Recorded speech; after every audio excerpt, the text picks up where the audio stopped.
Hi guys, welcome to TechBuzz.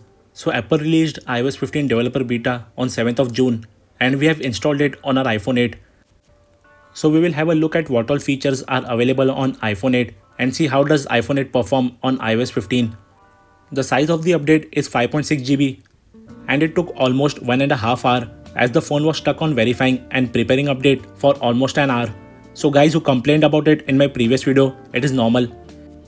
If you want to know how to install iOS 15 developer beta on your supported phone, then watch the video by clicking on the card on the top right corner. I'll post the video link in the description as well.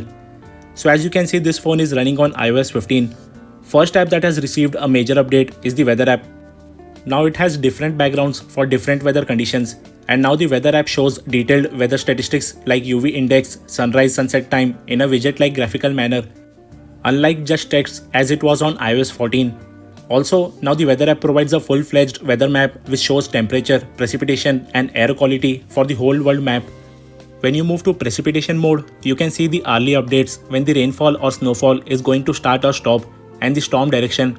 So this is a really interesting addition in the weather app, as you can have a look at temperature, air quality and precipitation at a glance. One of the key highlights of iOS is the Spotlight feature, and it has improved in iOS 15. Like when you search for a TV show or an actor, you can see all the details over here itself, no need to open Safari for that. And if the searched word is present anywhere in your photos, it will also show the photo in the Spotlight, as iOS 15 uses AI text analyzing to do so.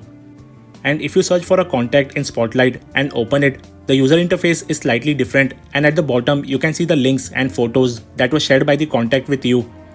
So this is a great add-on feature in the Spotlight.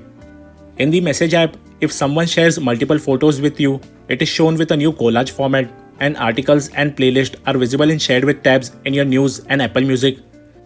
Safari has been redesigned, the search bar has been moved to the bottom and is available in a floating manner.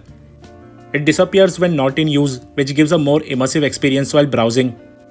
Like you can see it, the search bar has disappeared while scrolling. And when you swipe on the search bar, you can scroll through open tabs on your iPhone. And when you reach the last tab and swipe again, it opens a new tab. The open tabs are now visible in a grid view, making it easier to see the tabs and switch between them. Another new feature in Safari is the tab grouping. You can group all your open tabs into one. And all these open tabs can be synced on all your Apple devices. You can add a new tab group with different name. So this can be very handy to keep different tab groups for your shopping sites and news sites. Safari has a new intelligent tracking prevention which prevents suspicious trackers from tracking your IP address, and it also gives a report of which all trackers tried to track you from which website. So privacy has been improved a lot on iOS 15. You can rearrange the pages of the home screen, which was not possible on iOS 14. iOS 14 had only add page or hide page option. Notifications have a fresh look now, like message notification is quite compact now with the profile picture option, which looks much better than the huge banner which was there on iOS 14. On the lock screen, the app icon in notification is bigger, and you also have option to mute and schedule notifications for a certain time period. Performance has taken a huge hit in benchmarks. As you can see, this is the screenshot of the AnTuTu benchmark which I had taken before updating to iOS 15, and after the update, the score has dropped by almost 50k, so that's huge. I'm using it for 10 hours now and haven't experienced any lag in the user interface. It's pretty smooth, but the app that's slightly laggy is the weather app. I have opened it couple of times already, but still experiencing some frame drops in it. Maybe it will be solved in the next beta update. And hopefully the AnTuTu score will also improve. Also, there is a huge battery drain after iOS 15 update. Like while making this video, almost 30% battery dropped in 30 minutes. And you can see that in the battery graph as well. So I won't suggest you to install iOS 15 on your primary device, as it has some performance and battery drain bugs. In the wallpapers, only one new wallpaper has been added, which I have already applied on my home screen. No new live or dynamic wallpapers have been added in iOS 15. Next new feature is the focus mode, and you have 4 different options in focus mode: do not disturb, personal, sleep and work mode. If you shift to sleep mode, the lock screen turns dark and only the time, notifications and focus mode button is present. So if a particular app or person has not been added in the category, then you won't receive the notifications unless you shift to some other mode in which they have been added. Like you saw, I had received the WhatsApp notification on personal mode but not on sleep mode, and that's because this person and app was not added in sleep mode contact list. You can add apps and contacts in different modes, and you also have an option to show sleep mode status in apps like messages. Contacts that are outside the notifications you allow for a focus will be told that your notifications are silenced. Your status appears the moment someone tries to contact you in messages, so they know not to interrupt. So this focus mode can be really helpful to categorize your notifications at your workplace or sleeping time, so you won't get disturbed due to unnecessary notifications. Next new feature that has been added is in FaceTime.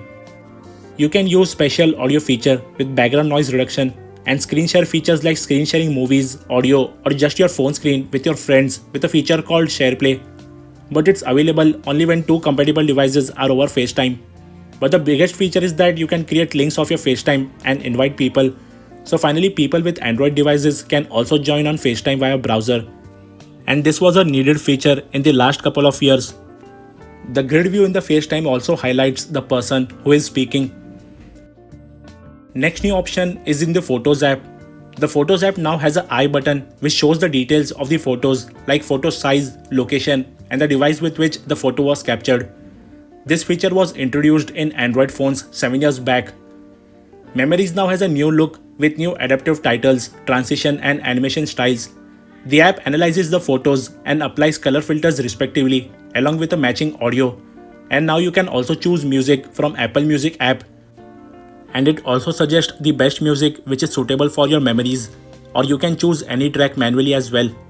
You can also play or pause the memories, move to next or previous photo, or change the animations in real time. So that's all in Photos app. Just like Safari, security has been improved in Mail app as well, and you can accept or deny protect activity feature. Nowadays many hackers send spam mails, and while they are in your mailbox, they try to keep a track of your mails that are sent or received. So this new security feature prevents hackers from extracting data from your email address and also prevents them from hacking your account. Some improvements are done in maps as well, like the blue route link is much bold and brighter now. And the 3D details of some places have been improvised as well, with better details for elevation, trees, buildings, landmarks, and more. The app also switches to 3D view automatically when you are approaching an intersection where there is a bridge, which makes it easier to find your way. Night mode has also been added in 3D maps with light feature. A new drag and drop feature has been added in some apps like Safari, and you can drag pictures. But since iPhones doesn't have split screen, this feature is not worth it, like it is in Samsung Galaxy Note phones. New widgets have been added like Game Center, Contacts, Find My, and App Store. So with the Find My widget app, you can always keep a track of your devices like AirPods, AirTags, and all. Apple Music now supports Dolby Atmos with dynamic head tracking feature for AirPods Pro and AirPods Pro Max, so music experience will be much better on iOS 15. The most important feature of iOS 15 was live text, which scans text from images with live camera, and you can also copy text from a picture, but sadly on iPhone 8 it's not supported. So that was all about iOS 15, and if you want to install it, I would suggest you to install iOS 15 on your spare device only and not on your primary device. Performance wise, iPhone 8 works flawlessly on iOS 15, and you won't notice any slowdown except for the weather app that I had shown earlier. And the other issue is the battery backup that has been affected. Maybe it will be solved in future updates or before the final public release of iOS 15 in September. If you enjoyed the video, do hit the like button. Also don't forget to click the subscribe button and press the bell icon to get updates on our new video uploads. Also follow me on Instagram on techbuzz.insta page and techbuzz Facebook page. We will be back with another video soon. Till then, stay tuned.